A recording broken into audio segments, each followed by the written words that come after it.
Bonjour à tous et bienvenue pour cette nouvelle vidéo sur les bons étudiants. Aujourd'hui, nous allons voir le duopole de Stackelberg. Donc, c'est la deuxième vidéo sur ce duopole. Cette vidéo, c'est un exercice complet sur ce duopole et qui va vous permettre de comprendre peut-être les dernières notions que vous n'aurez pas compris lors de la première vidéo sur ce sujet. Donc, nous allons faire un exercice complet où nous allons voir les deux cas, le cas où l'entreprise 1 est leader et le cas où l'entreprise 2 est leader. Dans chaque cas, on va calculer la quantité du leader, la quantité du follower, le prix du marché et enfin les profits de chaque entreprise euh, dans chaque cas. Ensuite, nous allons voir du coup toutes les questions qu'on peut vous poser. On peut vous poser plusieurs questions, de trouver la quantité du leader, la quantité du follower, le profit du leader, le profit du follower et aussi le prix du coup d'équilibre. Nous allons donc répondre à toutes ces questions et faire ça ensemble pour qu'on puisse justement comprendre comment on résout ce problème. Ici dans l'exercice, on vous donne déjà les fonctions de réaction des deux entreprises. On vous donne déjà les fonctions d'action à la Cournot qu'on va devoir utiliser pour calculer la quantité du follower. Ici, soit on vous le donne dans un exercice sur Stackelberg, donc on commence l'exercice directement en vous donnant ça, soit vous devez les calculer, et dans ce cas-là, je vous renvoie la vidéo sur le duopole de Cournot, où vous allez voir comment on arrive à ces deux fonctions de réaction, donc à la Cournot, plutôt simple, vous allez voir donc dans les vidéos sur le duopole de Cournot. Ici, nous allons directement commencer l'exercice dans le premier cas où l'entreprise 1 est leader. Alors, avec Stackelberg, on commence toujours par calculer le profit du leader. C'est-à-dire que ce soit l'entreprise 1 qui est leader ou la 2, on commence toujours par le leader. Dans tous les autres modèles, on commence toujours souvent par le profit 1 puis profit 2. Peu importe l'ordre, on s'en fout. Alors que là, non. Là, vous devez impérativement calculer le profit du leader en premier. Parce que le follower, on ne va pas vraiment le calculer. Vous allez comprendre pourquoi. Donc, vu que là, l'entreprise 1 est leader, je commence par calculer le profit de l'entreprise 1 et je précise avec un petit L en indice en haut que c'est L qui est leader. Je dis que c'est égal à quoi? À P fois Q1 moins coût total de l'entreprise 1. Le coût total de l'entreprise 1, il m'est donné, il est ici, et le prix, il est donné ici. Je vous rappelle que ce Q là, c'est Q1 plus Q2, puisque c'est la quantité produite sur le marché par les deux entreprises. Donc maintenant que j'ai cette information-là, je vais remplacer dans cette équation P par sa valeur. Donc 100 moins Q1 moins Q2. Ce que j'ai fait, c'est que le moins ici, c'est 100 moins Q. Mais Q, c'est Q1 plus Q2. Donc moins Q1 plus Q2. Donc j'ai moins Q1 moins Q2. Ça fois quoi? Fois du coup Q1 moins le coût total de l'entreprise 1 qui est Q1 au carré plus 100. Ce que je fais en fait ici, avant tout, c'est de remplacer, vu que je suis dans Stackelberg, je remplace, vu que c'est l'entreprise 1 qui est leader également, je remplace ce Q2 par son expression qui est là. Donc je remplace Q2 par 100 tiers moins 1 tiers de Q1. Donc c'est ce que je vais faire. Je vais dire que c'est 100 moins Q1 moins, et là, à la place de Q2, je vais mettre 100 tiers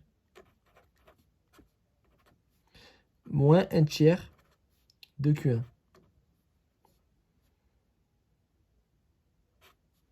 Et tout ça, ça va me décrocher, fois Q1, moins Q1 au carré, moins 100. J'ai distribué le moins devant le Q1, donc ça fait moins Q1 au carré, et moins 100. Ce que je fais là, c'est que dans le crochet, je vais simplifier. Donc ça me fait 100 moins Q1 moins 100 tiers, on va dire que c'est 33, même si c'est 33,33, mais nous, c'est pas grave, on va arrondir juste pour que on ait un chiffre rond. Moins 33 et plus 1 tiers de Q1, parce que moins ça fait plus, donc moins plus 1 tiers de Q1. Tout ça fois Q1 moins Q1 au carré moins 100. Là, ce que je fais, c'est que là, je vais d'abord simplifier la parenthèse. 100 moins 33, ça fait donc ça fait 67. 67 fois Q1, ça fait 67 Q1. Donc ça, c'est bon. Et je les multiplie par Q1 directement. Moins Q1 plus 1 tiers de Q1. Donc moins Q1 plus 1 tiers de Q1. Ça me fait moins 2 tiers de Q1 au carré. Ce que j'ai fait, c'est très simple. Là, j'ai moins Q1. Donc moins 3 sur 3 Q1. Là, j'ai plus 1 tiers de Q1. Donc ça me fait moins 2 tiers de Q1. Moins 2 tiers de Q1 fois Q1, ça fait moins 2 tiers de Q1 au carré. Ensuite, je réécris là, c'est bon, tout ça, je l'ai fait. Et donc, je réécris juste le coût total. Donc, moins Q1 au carré, moins 100. Et là, en fait, c'est très simple. Juste, je vais mettre ça ensemble. Donc, j'aurais écrit 67 Q1, moins 2 tiers de Q1 au carré, moins Q1 au carré, ça fait moins 5 tiers de Q1 au carré, moins 100. Pourquoi moins 5 tiers? Moins 2 tiers de Q1 au carré. Là, je peux dire que c'est moins 3 sur 3 Q1 au carré, parce que c'est moins 1 Q1 au carré finalement. Donc, moins 2 tiers, moins 3 sur 3, ça fait moins 5 sur 3, donc moins 5 tiers de Q1 au carré, moins 100. Ensuite, j'applique la condition de premier ordre. La condition de premier ordre, elle me dit que la dérivée de la fonction de réaction de l'entreprise 1 leader par rapport à Q1 est égale à 0. Donc, je vais dériver ça par rapport à Q1. Ça me fait 67, moins 5 tiers de Q1 au carré, le 2 passe devant, ça me fait moins 10 tiers de Q1. Et moins 100, il n'y a pas de Q1 avec, donc je ne l'écris pas. Égal à 0. Donc ça fait 67 égale à 10 tiers de Q1. Très simple, le moins 10 tiers de Q1, je l'ai ramené à droite. Donc ça me fait plus 10 tiers de Q1. Et ensuite, pour trouver Q1, je divise ça par 10 tiers. Donc ça revient à le multiplier par 3 et à le diviser par 10. D'accord? Donc bon, vous divisez 67 par 10 tiers. Ça sera plus simple. Vous prenez votre calculatrice. Vous faites, elle est là, 67 divisé, parenthèse, 10 divisé par 3. Et on trouve 20. Voilà, 20,1. Nous, on va arrondir à 20. Et donc Q1 égale à 20. Là, c'est la quantité que produit l'entreprise 1 quand elle est leader. Maintenant, je veux trouver la quantité que va produire l'entreprise 2 qui est follower dans ce cas. C'est très simple. On n'a pas fait de très gros calculs. Q2 étoile. C'est tout simplement, je vais remplacer Q1 ici par 20. Donc c'est 100 divisé par 3 moins 1 tiers fois 20. Donc ça me fait 100 tiers moins 20 tiers, ça me fait 80 tiers. Q2 égale 80 divisé par 3. Donc ça, si vous voulez avoir une valeur approximative, ça fait environ 26. 27, parce que c'est 26,7. Donc égale 27. Donc l'entreprise 2 va produire 27. Et là, on peut avoir une information. C'est pas parce qu'on est leader qu'on produit le plus. D'accord? Ça ne veut rien dire. Quand on est leader, on peut produire moins que le follower. Donc si on a un QCM et qu'on vous dit le leader produit toujours plus que le follower, c'est faux. D'accord? Ça, c'est pas vrai. Donc là, on peut voir que l'entreprise 2 produit 27 unités et l'entreprise 1 qui est leader produit 20 unités. Maintenant, la prochaine étape, c'est de calculer le prix d'équilibre. Comment je fais? Je sais que le prix, c'est 100 moins Q. Et Q, c'est Q1 plus Q2. Donc, c'est 100 moins Q1 plus Q2. Donc, 100 moins 47 finalement. 100 moins 47 égale à 53. Donc, ça, c'est mon prix d'équilibre. Qu'est-ce que c'est? P, ici, c'est 100 moins Q1 plus Q2. Q1 et Q2, je les ai, 20 et 27. Donc, c'est 100 moins 47 est égal à 53. Une fois que j'ai trouvé le prix d'équilibre, je peux calculer quoi? Je peux maintenant calculer le profit de l'entreprise 1. C'est très simple, parce que le profit, c'est P fois Q1 moins coût total de l'entreprise 1. P, je l'ai, 53. Fois Q1, je l'ai, c'est 20. Moins coût total de l'entreprise 1, c'est Q1 au carré plus 100. Donc, moins Q1 au carré, Q, je l'ai, c'est 20 au carré, donc ça fait 400 plus 100. Donc, ça me fait 530, 1060, 1530 plus 530, ça fait 1060. 1060 moins 500. Et profit 1, ça fait 560.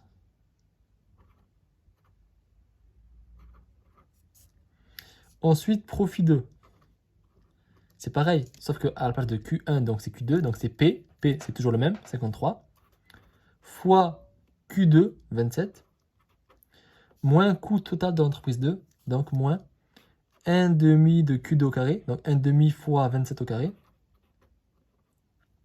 plus 400.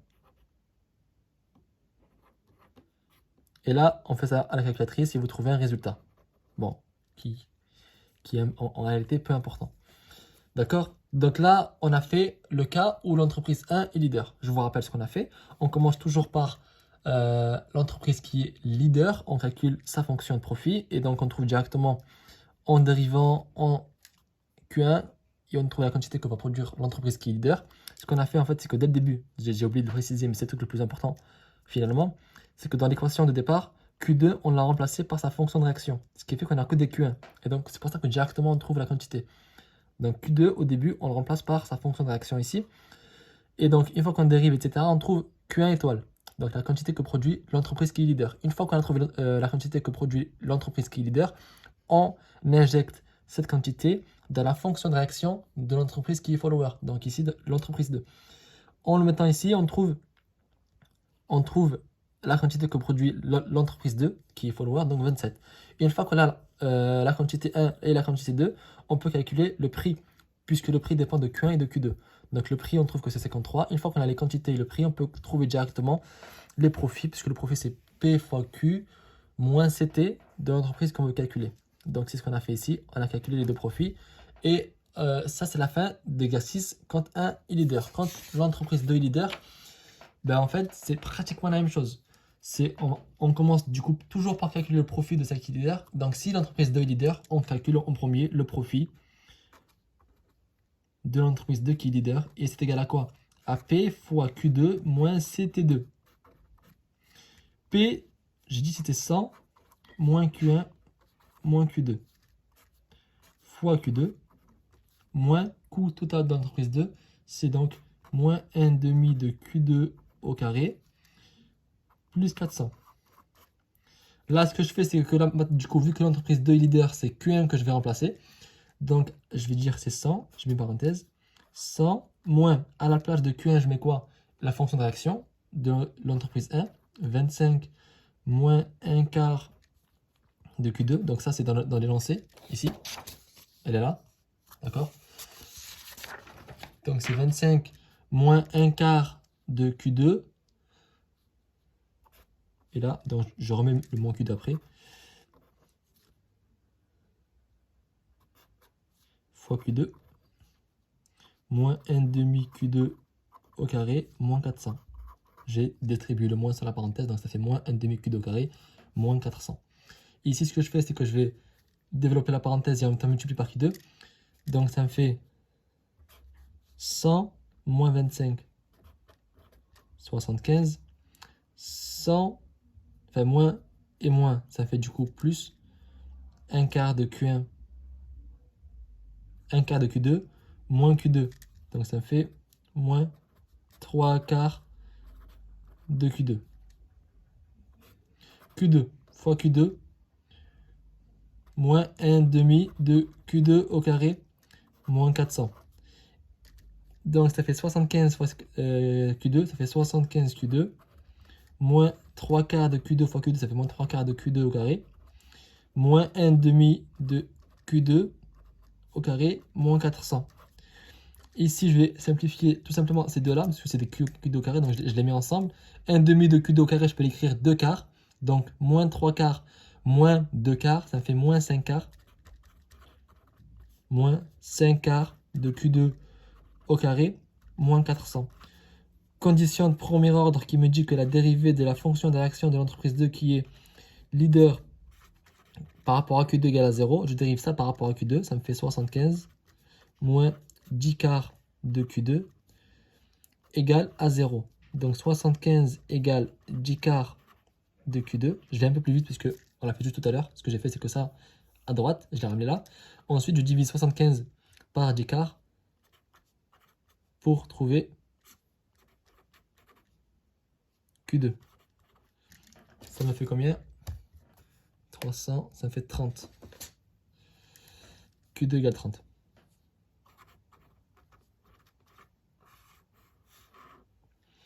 Maintenant que j'ai la quantité de l'entreprise 2 qui est leader, d'accord? Pour trouver celle de l'entreprise 1, ben là je fais comme tout à l'heure. Vu que là, la 2 est leader, je remplace Q2 dans la fonction de réaction de l'entreprise 1 pour trouver la quantité que produit l'entreprise 2. L'entreprise 1, pardon. Donc Q1, c'est égal à quoi? À 25 moins 1 quart fois 30. Un quart de 30, c'est 7,5. 7,5, donc 25 moins 7,5, ça me fait 17,5. On va dire, voilà, Q1 égale 17,5. Ok? Donc là, une fois qu'on a ça, on calcule le prix d'équilibre. Le prix, je rappelle que c'est 100 moins Q1 plus Q2. Q1 je l'ai, Q2 je l'ai, donc c'est 100 moins 47,5, on va dire moins 48. Et ça fait 52. Ça fait 52.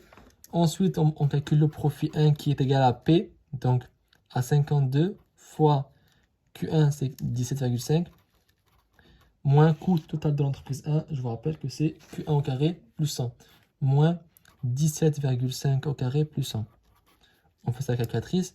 Profit 2, c'est P. Donc, toujours 52. Fois Q2, 30. Moins coût total de l'entreprise 2, c'est 1,5 fois Q2 au carré, donc fois 30 au carré, plus 400. Et vous avez votre valeur. Et là, c'est la fin de l'exercice. Donc, on a fait les deux cas. Le cas où l'entreprise 1 est leader et le cas où l'entreprise 2 est leader.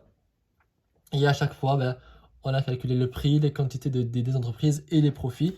En tout cas, j'espère que cette vidéo vous a permis de comprendre comment on résolvait un exercice lorsqu'on avait affaire au duopole de Stackelberg. Et je vous dis à très bientôt pour une nouvelle vidéo sur les bons étudiants.